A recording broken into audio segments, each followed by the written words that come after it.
Hi everyone, my name is Tara Das. I'm the state registrar in Texas. I've been the state registrar there since February 2017.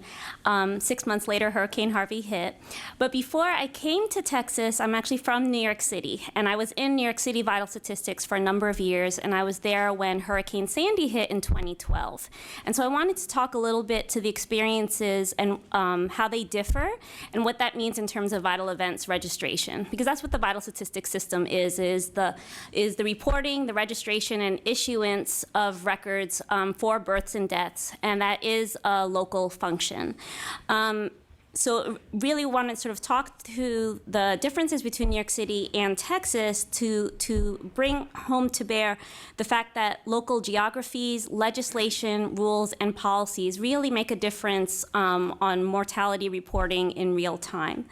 So in both New York City and Texas, there is an electronic death registration system, and its use is mandated, and that's not the case across vital records jurisdictions. New York City is, as you all know, is the most populated city in the country and is the only city that is an independent vital records jurisdiction, which means that the registration of births and deaths for New York City has to be done through New York City and not through Albany, the capital of New York. Sorry. That's me as a New Yorker coming out.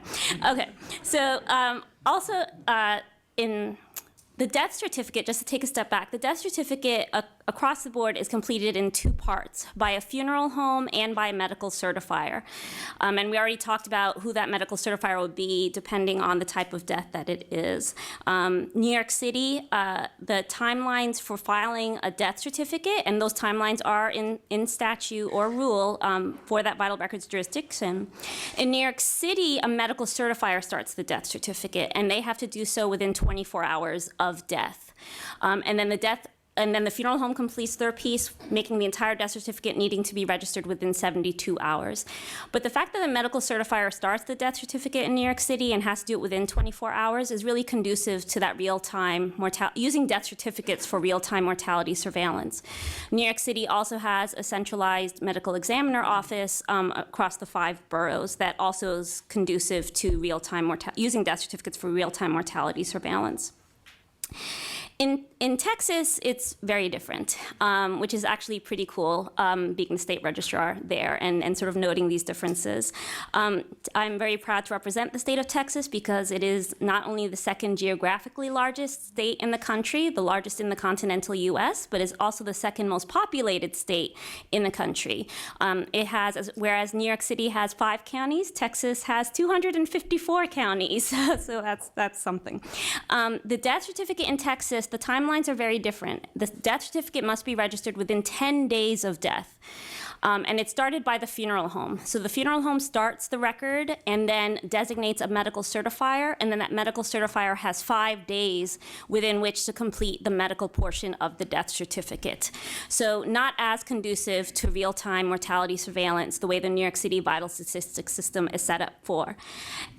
Texas also is a dual registration state, so as state registrar, I'm the custodian of all state birth and death records, but there are also approximately 400 local registrars that are responsible for local storage and issuance of records for their registration districts. But kind of going back to the timelines around death certificate reporting in New York City versus Texas. As I said, with Texas it being a 10-day registration timeline, and that is in statute. The Texas Department of State Health Services, and this is before me, it was with Hurricane Ike back in 2008. And I think it was actually a CDC-initiated form, the disaster-related mortality form, and that's used really more so to compensate that death registration system in gathering real-time mortality data.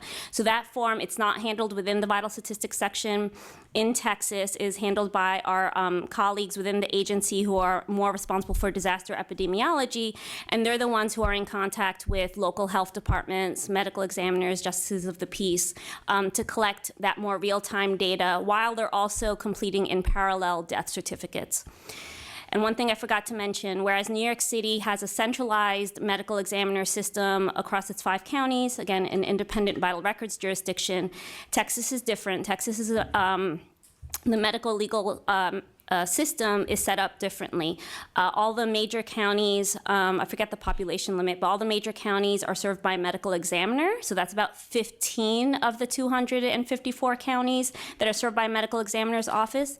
The others are served by a justice of the peace, which is an elected official who completes the death certificates for those not natural deaths completed in their jurisdictions, or in their precincts, rather. One last remark I wanted to make, and then we can pass it along. But in vital statistics, while we are very close partners with our folks in public health emergency preparedness, both in New York City and in Texas, the vital statistics office, our attention is really about business continuity. It's about continuity of operations. We have to ensure that we are not only making sure the registration system remains in sort of continuous flow during times of disaster and times of normalcy. That is the registration of the vital events and supporting data providers who are registering or reporting vital events, but it's also on issuance of certified copies, issuance of birth and death certificates. And I wanted to raise that point because during times of disaster, our attention is also in ensuring that families have the legal copies of birth and death certificates and they get them timely and sometimes with the fees waived. That sort of is a whole other process to make sure that we can waive the fees legally. So just know that during times of disaster, not only are we supporting that reporting function, but we're also ensuring that we're able to issue certified copies to families in a timely manner because they need those in times of disaster as well. So thank you.